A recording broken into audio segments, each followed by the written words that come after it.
We're talking undervalued wide receivers, and the show's going to start right now.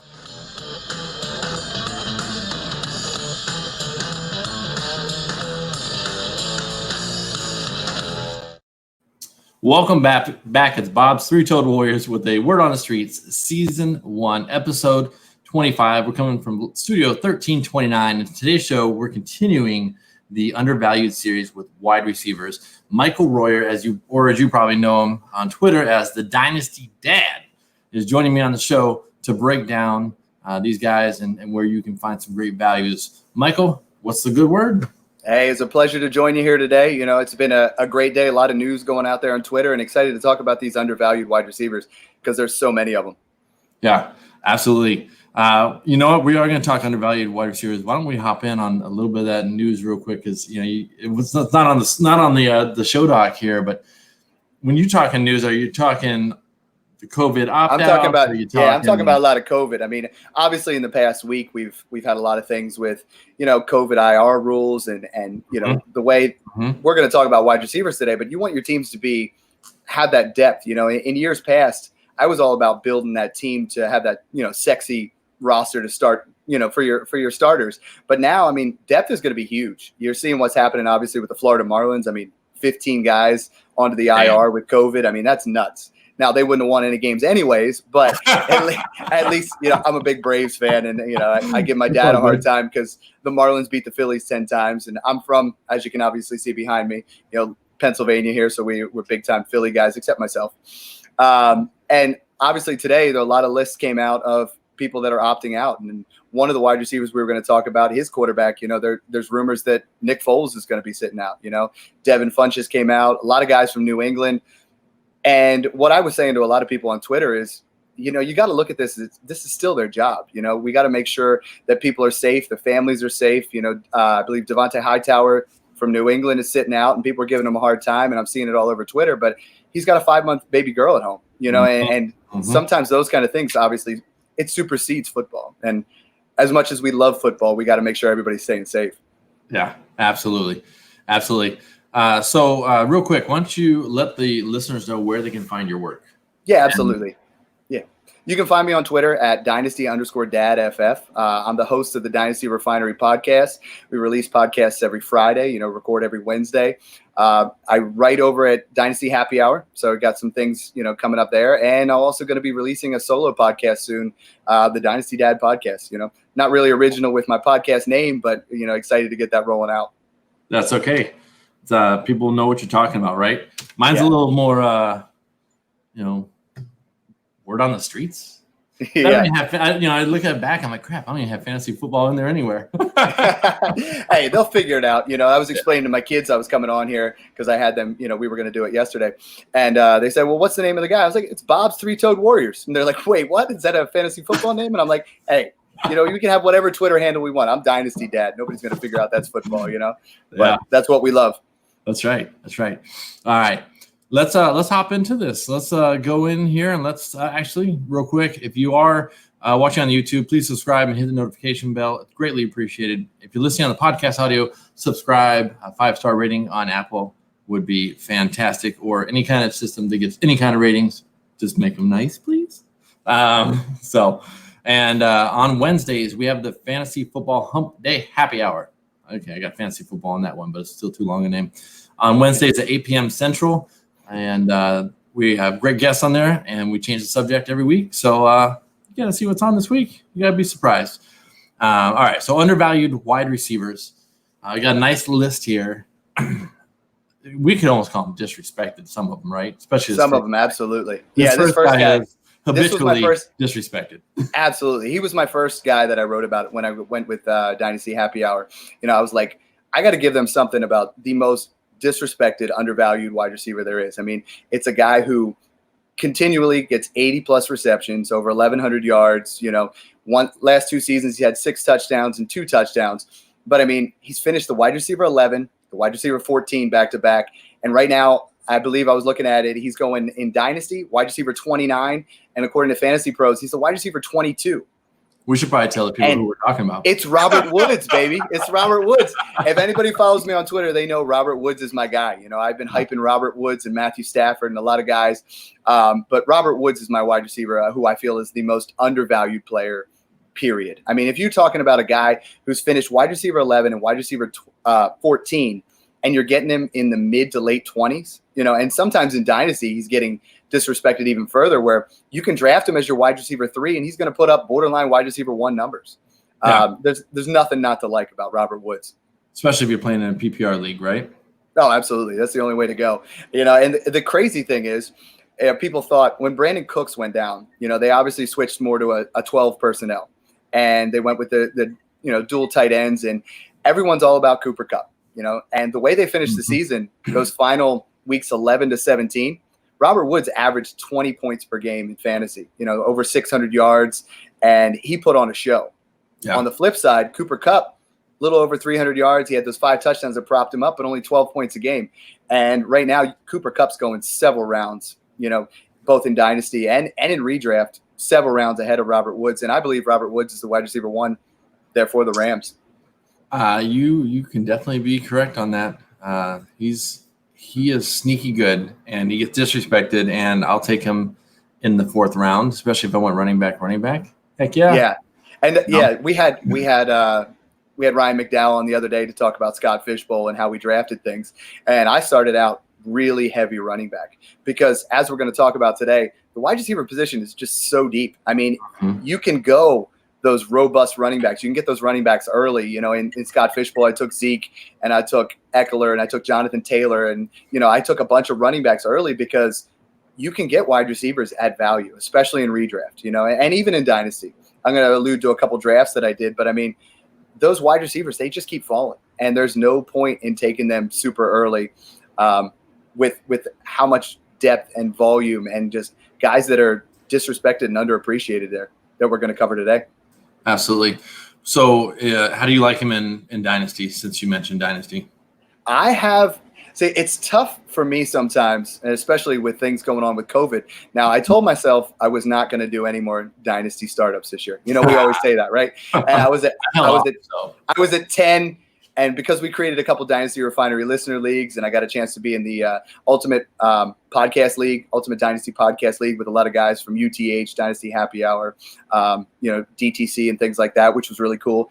And then I got to be a part of the FFPC, which I've never been in before, and they did a Pros versus Joes, which was a blast, you know, drafting with Curtis Patrick and the GOAT District and those kind of guys. So I got a lot of invitations. I ended up adding 8 of them this year. I said 0 and I went with 8, you know, but I don't want to add anything that's not different. You know, I want things that are just a different mentality. I feel like, fantasy football, you do that first Dynasty League, it's like a gateway, you know, like it just opens up, and then you just keep adding, and then you got to get Superflex, and you got to do all those kind of things. And Robert Woods is a guy that I have on more than 50% of my teams.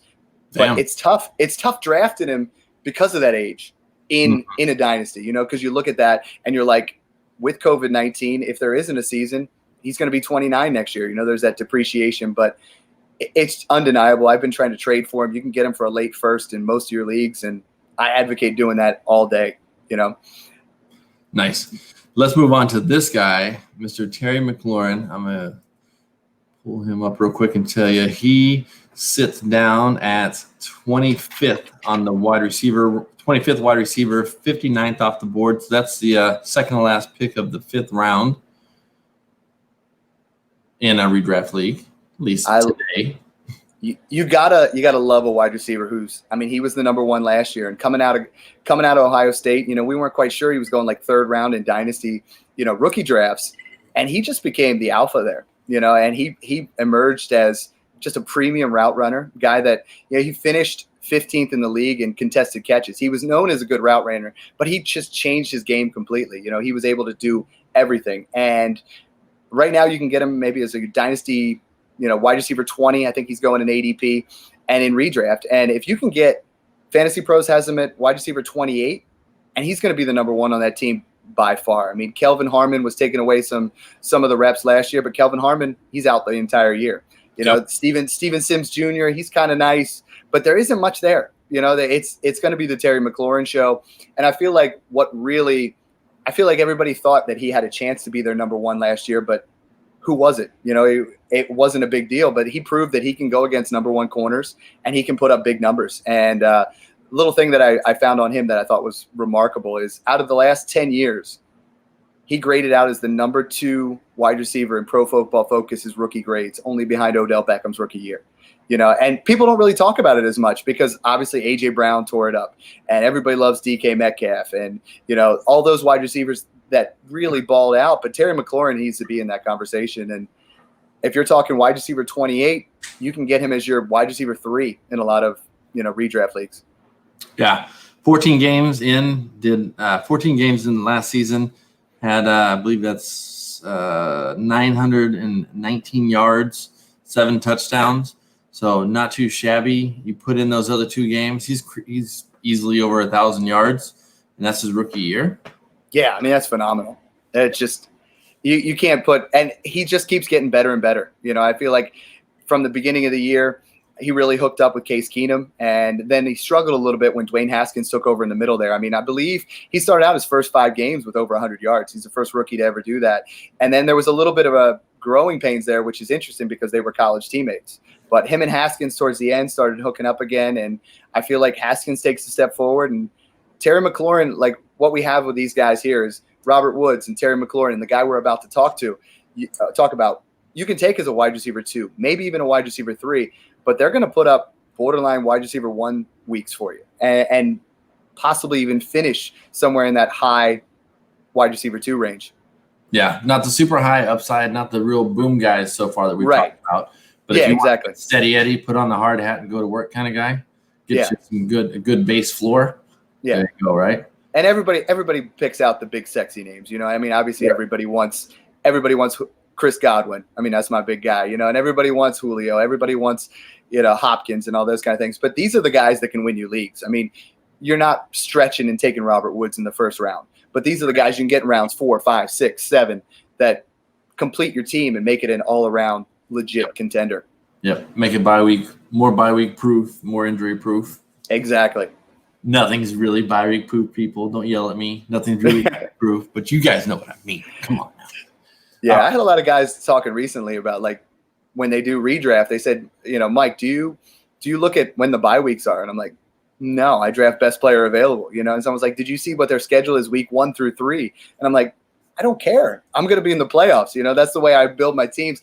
I'm going to be there. I want to make sure I get the best possible players. And when I need them is when it's playoff time. Yeah, I'm always I'm probably more torn on that than I should be. I look more at the bye weeks on those onesie, twosie position type deal. So yeah, I'm in a super flex. I'm paying attention more to my bye week. Right. Because granted, you can grab things off the waiver. Well, you can't grab a quarterback off the waiver wire usually unless someone gets injured. But you can grab things off the waiver wire. You can trade for stuff. But you can't always guarantee that either. So in a super flex or my tight end, I personally don't like, especially in a shallow league on a redraft, I personally don't like to have my quarterback and tight end be on the same bye. Yeah. Because that little rotational spot that I'm going to stream on, I don't want to steal 2 of them if I don't have to. Yeah. So Dynasty's one. Yeah, I mean, you're running with like 25 plus on a Dynasty. But when you're talking redraft, I mean, I'm in one where you start 11 and your roster size is 15. So, I mean, you have to pay attention there a little bit. But most leagues, you want to take the best player available, and try to force them that way. Yeah, absolutely. Or make it your tiebreaker if you're between 2. Yeah, Yeah. All right, so the next guy on the list is DJ Chark. The man had just over 1,000 yards last year, 8 touchdowns, and he is 23 off the board, 23rd wide receiver, 52 off the board. Yeah, and I just did that FFPC draft that I was talking about, and he went in Dynasty at wide receiver 26. I mean, we're talking a guy who, 6'4", prototypical wide receiver. You got to love DJ Chark's. Obviously he didn't play his rookie year, but as a sophomore, I mean, that was a phenomenal season. Sure. And what he was able to do, obviously he finished. Jay Gruden's talking about putting him all over the field. He tweeted that out the other day. DJ Chark, most people think he's just an outside deep threat, but I mean, he paid 24% of the time in the slot. They're talking about moving him all over the field. And I don't know about you, but what I'm seeing in DJ Chark and Gardner Minshew with what's going on there in Jacksonville is they're getting rid of the entire defense. They are, a lot of people obviously thinking they're tanking for Trevor.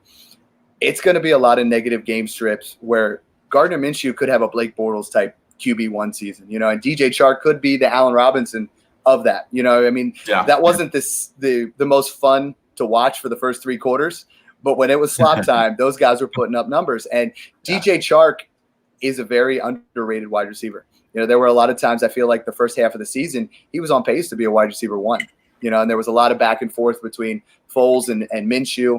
And you got to love Minshew mania, the mustache, and he's gonna force it to him because what else is there? I mean, it's Keelan Cole, it's Dede Westbrook, it's Chris Conley, and their tight end is Tyler Eifert. I mean, it's not a lot to go around. The talent is not really there, and Minshew's going to be playing for a job. He wants to try to prove that he can be a starter in this league, and he did look good when he played, but I feel like he's going to force it to DJ Chark. And last year it was 118 targets. This year I could easily see it over 130.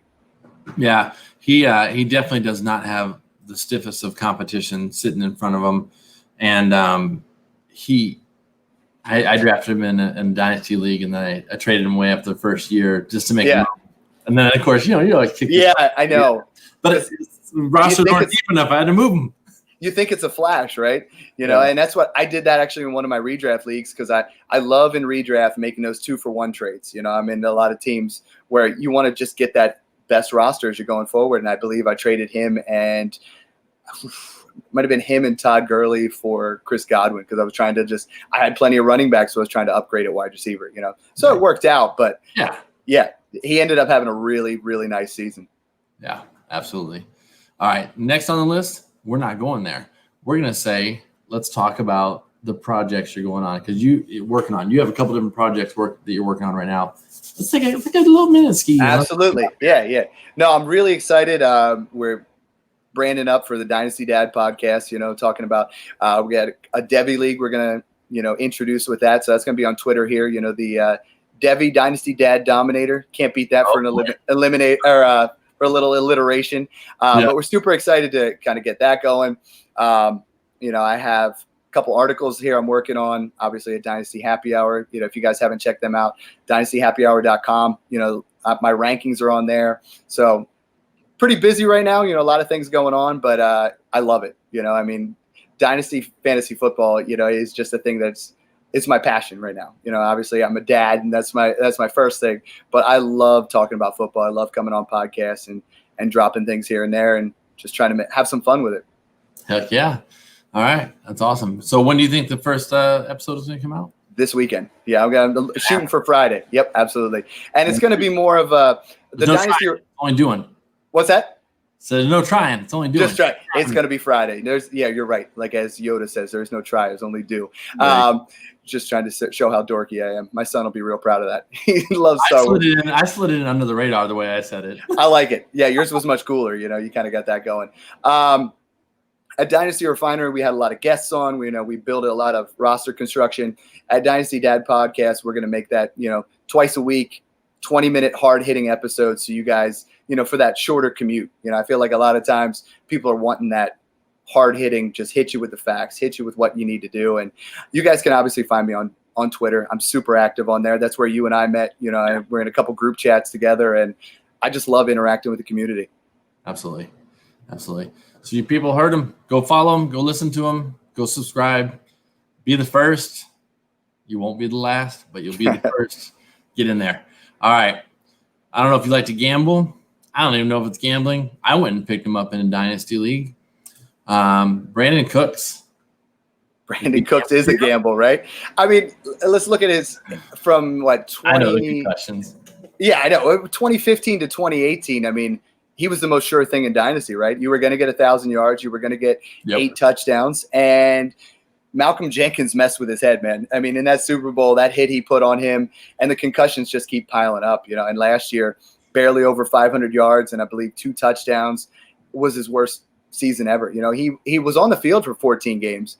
But the thing with Brandin Cooks is, that injury risk is heavy. If he gets another concussion, it's not a 1-week thing. Because I think he's had 6 already, at least 5, I think it's 5, maybe 6 concussions. So if he has another one, it's going to be rough. But on the flip side, Deshaun Watson needs that number one wide receiver. Yep. And no one's more injury prone than Will Fuller. He's already hamstrung. He's going to be out by week 2. We already know that. And, the only other guy there is Randall Cobb. So Brandin Cooks could post nice wide receiver 2 numbers, but it is a bit of a gamble because of that injury history. You've seen a lot of things during COVID. He's been working out directly with Deshaun Watson. Deshaun Watson's an elite quarterback who's going to post numbers. So I want wide receivers tied to that. And if I got to choose between Will Fuller and Brandin Cooks, I'm taking Brandin Cooks every time because he's on the field most of the time. He has those concussion problems, but over the course of his career, he's been on the field.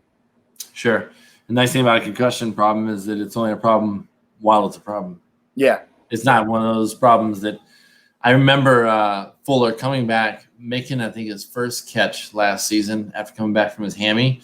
He was over on the left sideline, and he got up on one knee, and he kind of just tapped the hammy. And I was like, oh, crap, did he just pull it again? But he was like, oh, yeah, I'm back. I think is what he was trying to say. Yeah. But no one knew what the hell it meant when he did it. Right. You don't want Will Fuller in anything other than best ball. Best ball, that's great because, you look at his stat line, you're looking at 3 fantasy points, 4 fantasy points, 52 fantasy points. You're like, where did that come from, And you can't start him. There's no scenario where you put in Will Fuller and you feel comfortable about it. It's just boom, bust. Yeah. You got a nice solid team and you want to put him in as your fourth wide receiver, second flex. Okay, sure. Maybe.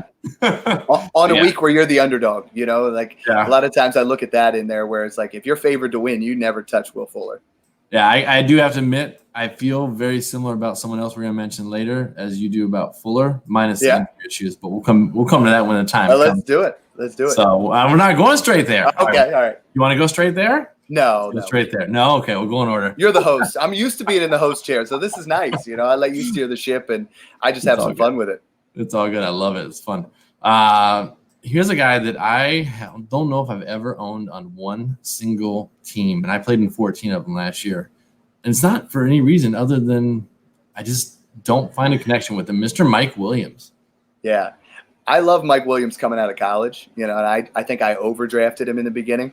Mm-hmm. Obviously he was injured right off the bat, and he went top 7. He's a top 10 pick in the NFL, so he goes there with Phillip Rivers, and I liked him. And he, 2 years ago, he put up, 10 touchdowns, and then this past year he put up 1,000 yards because everybody said he can't put up yards.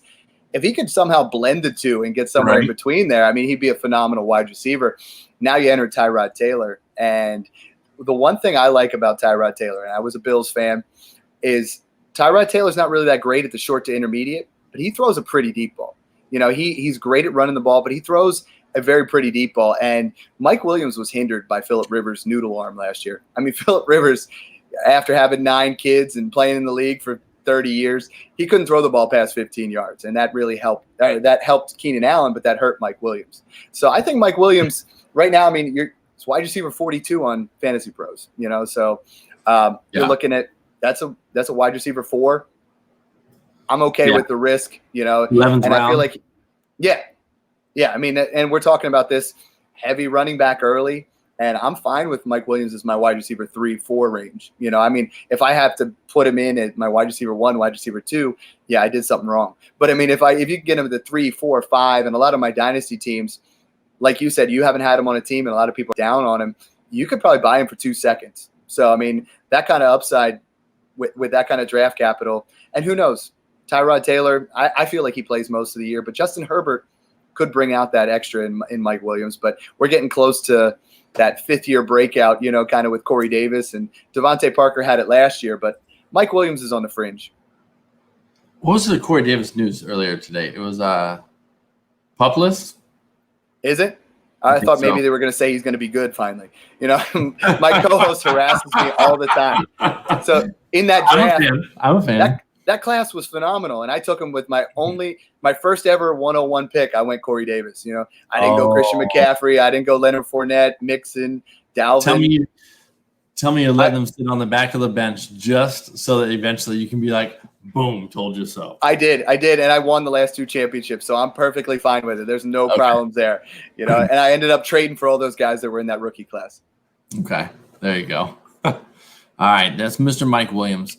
All right, I told you that there's another guy that I feel is almost as boom busty, almost as Fuller, but not as injury prone. And I feel like that's Mr. Marvin Jones. He's very talented, no doubt. And Stafford is set, assuming health, set to have a phenomenal year. I feel he's set to have a phenomenal year anyway. So the opportunity is there. But talk to me. Convince me. Well, take me off the ledge. I think I put it on every single day that you should buy Matthew Stafford. Obviously he was on pace to be the QB2 last year before the back injury. QB2 overall.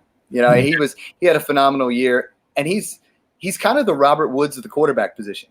No one ever feels like they feel great about getting Matthew Stafford. But if I get Matthew Stafford in a startup as my QB2, I am ecstatic, and in redraft, same kind of thing. I believe right now, he's a fringe QB1. I feel like he's going to have that kind of season. And Marvin Jones actually last year was top 5 in touchdown percentage, just him, Michael Thomas, Chris Godwin, Calvin Ridley, and Cooper Kupp. 67% of the balls thrown to him in the red zone were touchdowns. So he is a touchdown machine. But he's not on the field that often, and that's the part that really hurts. What I did, I wrote an article on him at Dynasty Happy Hour as well. And I extrapolated his last 16 games that he's played with the Detroit Lions. And he ended up 78 catches, 1,006 yards, 11 touchdowns over his last 16 games. If he stays healthy, he is that nice wide receiver 3, wide receiver 4, kind of like Mike Williams, that could give you some weeks of wide receiver 1, wide receiver 2. That right now I guess he's going wide receiver 39 on Fantasy Pros. So that's something I can deal with, as a guy that fills in on those bye weeks. And if I got an injury, and if Kenny Golladay goes down, which by the way, I love Kenny Golladay this year. Kenny Golladay, is that he's a threat to put up 15 touchdowns and be the wide receiver 1 overall. And especially with Stafford there, the points he was able to put up, with the collection of quarterbacks they had after Stafford went down was fairly ridiculous, and just a testimony to what he is. Yeah. Absolutely. And I do love me some Golladay as well. I just we're doing a mock draft for one of our buddies who has a Superflex draft coming up, and Dynasty Superflex, and I grabbed him on the tail end of the second round. Yeah. Just to snag him and come back around and probably grab a quarterback. But, yeah. Oh, man. The draft I had at FFPC, I had it between him and another guy in the third round, because I really wanted a Golladay share. And I traded back because the guy offered me a first to move back into the fourth round. 17 picks later, he was still on the board, but he went the pick before me. I'm sitting there every pick, and I'm texting my buddy. I'm like, Golladay is going to fall to the next round. And then what do you know? He goes the pick before. That always sucks. Yeah, absolutely. I took the shot, and I said, I'm taking my guy. All right. Next up, we have Golden Tate. A vet value. That's what you put. Actually, for both those guys, you call them vet values. Yeah. Golden Tate definitely qualifies in that realm, especially when you're talking about Dynasty. Yeah. Right now, Fantasy Pros, he's wide receiver 54. In that particular draft, I think I got him in the 14th round, even deeper than the guys I've been talking about here. But if you look at what he did last year, averaged 8.5 targets a game, 5 receptions, over 60 yards. And we're talking about guys that, if you're in a 3 wide receiver league, you're great having, Golden Tate as your wide receiver 5 or 6, and those bye weeks and those when the injuries happen. And especially with what's going on with COVID, you could be out a couple wide receivers, especially in that same wide receiver group. Things could get really hairy. You could have 2 guys on one team and 2 of them are out that week because you got to sit out 3 weeks once you have a positive test. Yeah. And that's going to add a new element to fantasy football here that I think we're in for some new frontiers here and trying to figure out new ways to play. Yeah, I think it's definitely gonna shake things up, and it's gonna test the skill level of a lot of people. Absolutely. And what I love doing is making trades. That's why I really got on Twitter, was like the Twitter polls and all the different podcasts. And I was like, well, I do these trades all the time. I got to get into this. I made 107 Dynasty trades last year. I am super active in my leagues. Not like I counted them, right? But, I made – How many leagues was that across, out of curiosity? That was only in 10 leagues. Now I'm in 18, so get ready for a lot more, So that's almost, that's almost 11 a league. And right now, there's going to be opportunities. There's going to be times where you got to have that draft capital. And I see a lot of people on Twitter trying to give up those 2021 firsts. And I'm advocating not doing that because we don't know what kind of season we're looking at. We don't know when you're going to need them. You know, if the season's 4 games long, you just traded up 21 first to get James Conner, and now he's toast. You know, like those kind of moves just don't happen. But I like Marvin Jones. I like Golden Tate. I think Daniel Jones takes a big step forward here, not only because I took him in the Scott Fishbowl, but I believe in his talent. And I feel like, you know, this might be the last chance Golden Tate has a good year. But you can get him in Dynasty for a 3rd-round pick at this point. And in redraft, you're taking him probably round 15 or later. So what about Slayton being on the team there? Do you think he's going to pop up and kick some guys out of the way? Do you think it's going to take some time? How do you sit there? That's a crowded – It really is. And tight end, running back, 3 wide receivers. It's just a lot of mouths. I'm a firm believer in draft capital, you know, and I know Darius Slayton as a 5th-round pick. I loved him as a rookie prospect, you know, getting him in my 3rd, 4th round of rookie drafts. I think the most talented wide receiver or pass catcher around there is Evan Ingram. I think if Evan Ingram stays healthy, that's the guy to own there. Obviously, I'd rather have Slayton than Tate, but I'm thinking you can wait several rounds later. And sometimes, you know, he was the only guy around last year. Darius Slayton had a fantastic season, and I'm never going to take that away from him, but I feel like Ingram was hurt, and they had a lot of different guys in and out of that lineup, but he was the true constant there, and Daniel Jones locked onto him, so we'll see how things go, you know, but I'm more of pushing to wait a little bit and take Tate at half the price. Yeah, that's why as much as I've beat the drum for Parker and he finally breaks out, it's like, yeah, he broke out, but he also did it with no one else on the field. Yes. A quarterback who just loves to chuck the shit out of the ball. Yeah. You know? Yeah. And he was with Fitzpatrick. It was like the ideal situation. And a lot of times people compare stats to stats, and they're not the same. I mean, we're talking about a team that's losing all the time and just chucking it around, and there's no one else to catch it. Yeah, they're going to have inflated stats. Yeah. Yeah. All right. I hope you guys are enjoying the quality guesswork going on here. Dynasty Dad FF. Nope, that's not it. Dynasty underscore Dad FF. Wait, was that? I think that was you. That I sent a message to someone. Yes. Yep. You added him to the group chat. Dad. It was another Dynasty Dad, and I'm in a group with a lot of great people that I talk to. You know, just a small group. You know, it's not much of a retweet group, but it's just. We talk trades and we talk about things, and they're always like, yo, there's another Dynasty Dad popped up. And, you know, and the one guy actually, he tweeted out, he goes, hey, I'm not the real Dynasty Dad, but I am a Dynasty Dad. Is it okay if I keep this handle? It was in his thing. And he goes, I could be the Dynasty Stepdad. I was like, no, you're fine.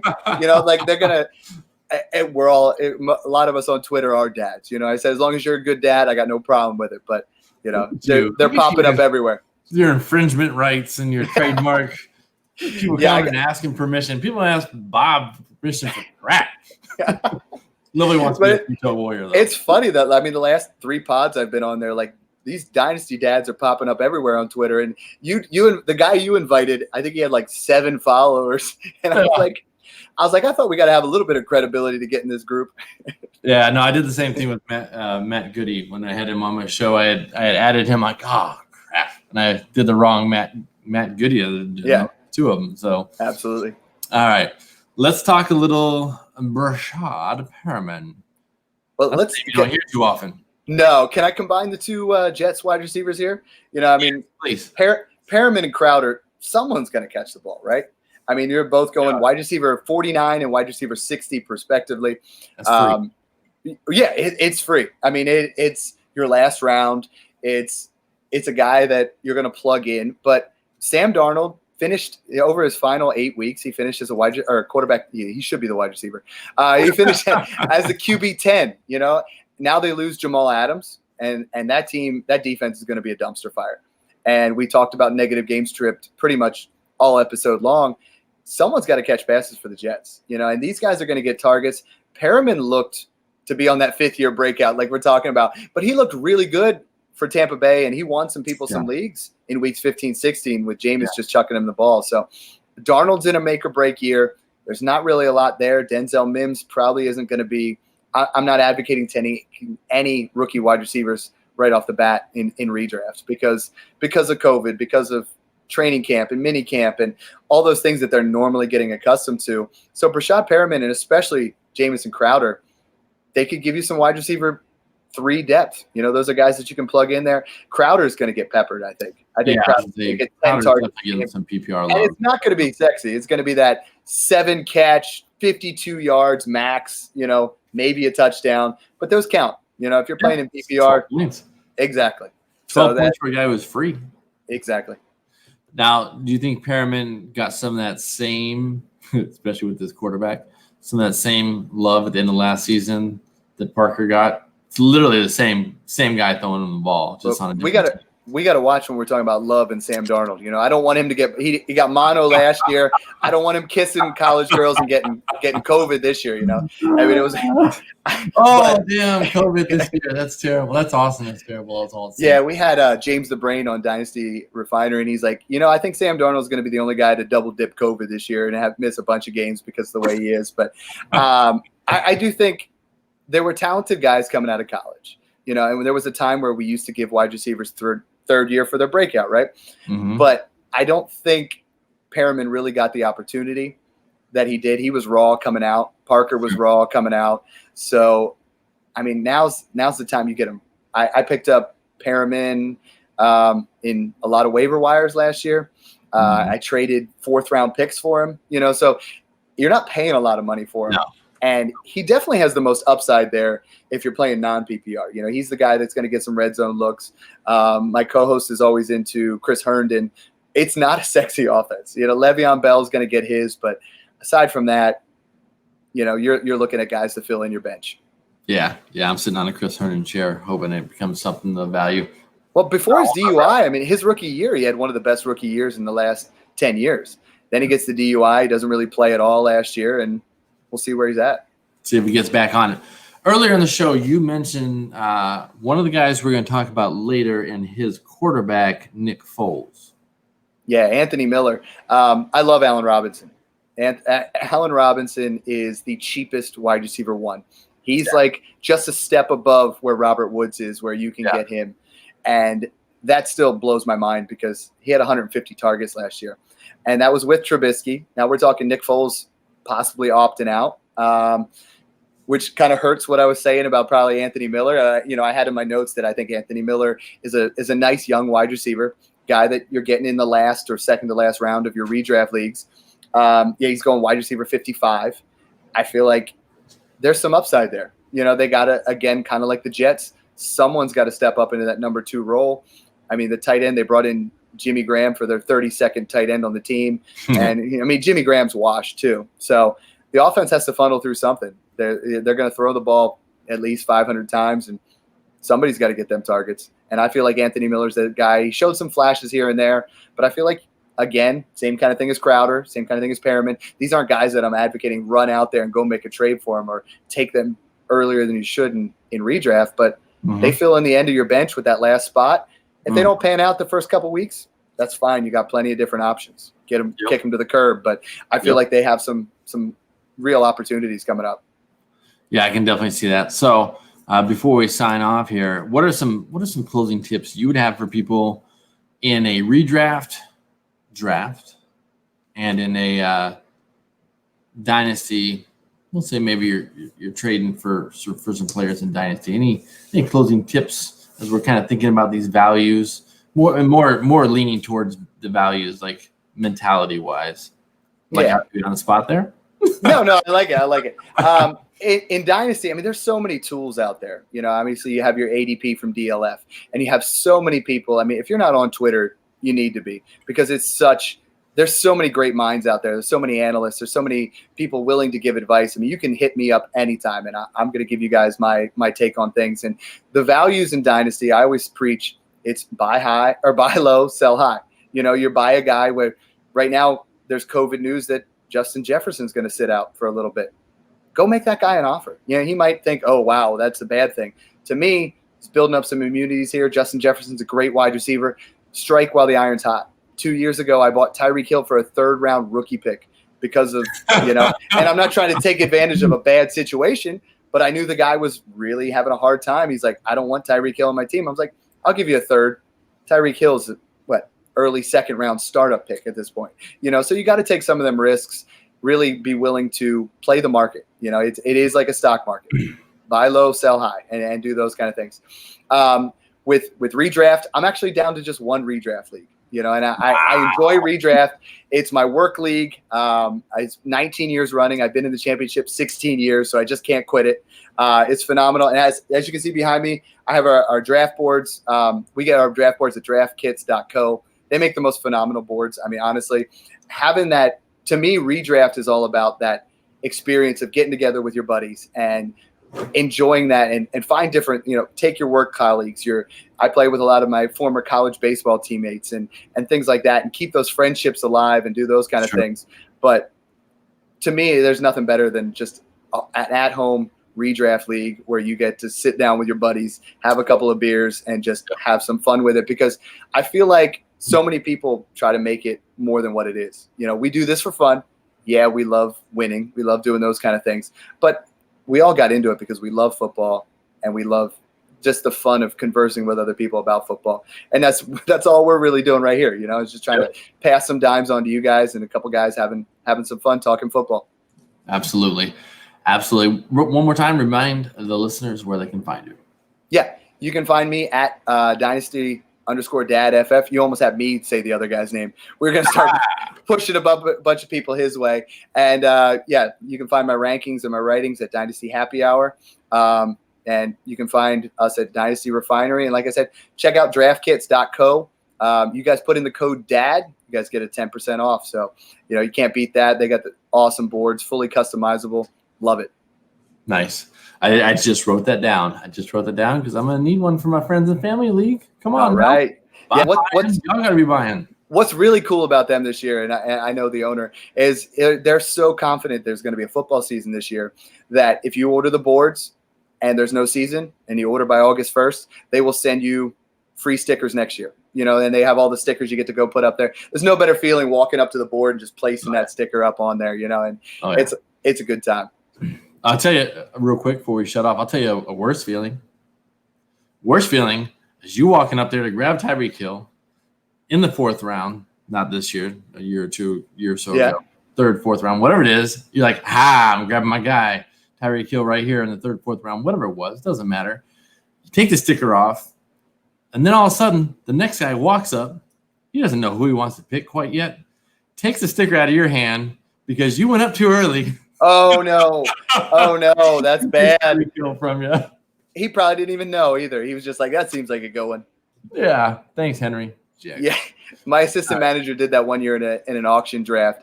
He'd never been in the league before. I had won the last 3 years. He sat next to me, and he outbid me on every player. And I'm like, what was that all about? And he's like, well, you always win, so I figured those are the guys. And I'm like, sorry, you're fired. Get a new job. Did he win? Did he do good? He did. He won the league. But that was more because he had Peyton Hillis that year, if we remember, if you're going way back. It's been a little while, yeah. Absolutely. All right.